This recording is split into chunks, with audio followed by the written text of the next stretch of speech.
Hey everyone, welcome back to my channel. পূজাদের চ্যানেলে তোমাদেরকে অনেক অনেক স্বাগত।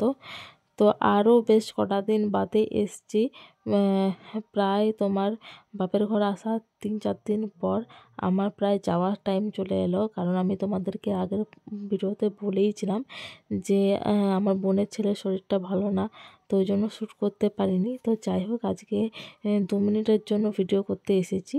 তো আজকে তোমাদেরকে দেখাবো আমার বাপের বাড়ির কিছু ফুল আর সবজির বাগান। তো সেটাই তোমাদের সাথে শেয়ার করব, ফুল বাগান। তো যাই হোক, আমার মেয়ের জন্য এখানে রাঙা আলু সেদ্ধ হচ্ছে আর ওকে স্নান করাবো বলে গরম জল হচ্ছে। তো আজকে রোদটা কম দিচ্ছে। তো চলো আমাদের ফুল বাগানটা তোমাদের সাথে শেয়ার করি। তো দেখছো, এটা হচ্ছে আমাদের গাঁদা ফুলের বাগান।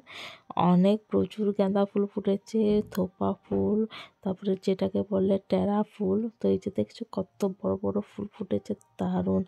পুরো পুরো আমাদেরটা পুরো মানে আমাদের বাড়িটা পুরো গাঁদা ফুলেই ভর্তি। দারুণ ফুলগুলো, আর এত সুন্দর সুন্দর বড় বড় ফুল। আর তাও তো অর্ধেক ফুল সকালেই তুলে নেওয়া হয়েছে পুজো করার জন্য। আর এই যেখানে একটা লাউ গাছ হয়েছে, দেখো ফুলগুলো দেখছো, জাস্ট অসাধারণ। আর যেখানে লাউ গাছ হয়ে গেছে। আর এদিকে চলো, এদিকে আছে যে একটা বেগুন গাছ হচ্ছে। এখানে দেখো কত অ্যালোভেরা গাছ। এখানে তোমার ছিল তোমার কুলেখাড়া শাক। আর এদিকে দেখো আমাদের এটা হচ্ছে এই কুমড়ো গাছ। তো পাতাগুলো দেখো কত বড় বড় পাতাগুলো, একটা পাতাতেই মানুষের ভাত খাওয়া হয়ে যাবে। তো এখানে দেখো আরও গাছ আছে। আর এটা হচ্ছে সেই সূর্যমুখীর মতন এক ধরনের ফুল থাকে না, আমি ঠিক ফুলটার নাম জানি না, কিন্তু হুবহু সূর্যমুখী ফুলের মতনই দেখতে, কিন্তু সূর্যমুখী ফুল নয়।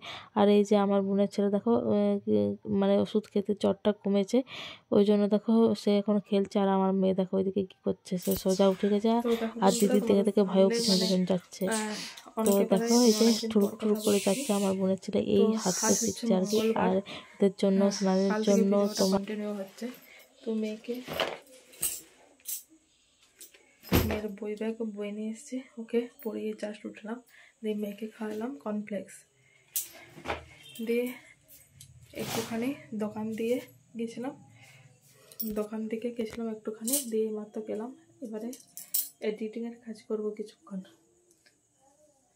তো চলো, আর এখানে কি ব্লগ শেয়ার করব কিছু বুঝতে পারছি না, খাচ্ছি তাচ্ছি ঘুরে বলছি আর গল্প করছি। তো চলো, আরও পরে আসবো। তো মা একটু স্নান করতে ঘর থেকে গেল, তো ওই জন্য আমি দোকানে এসেছি আর কি। অনেকক্ষণই হলো। মা এক ঝুড়ি চপ ভেজে দিয়ে গেছিলো, দেখো শেষ হয়ে গেছে।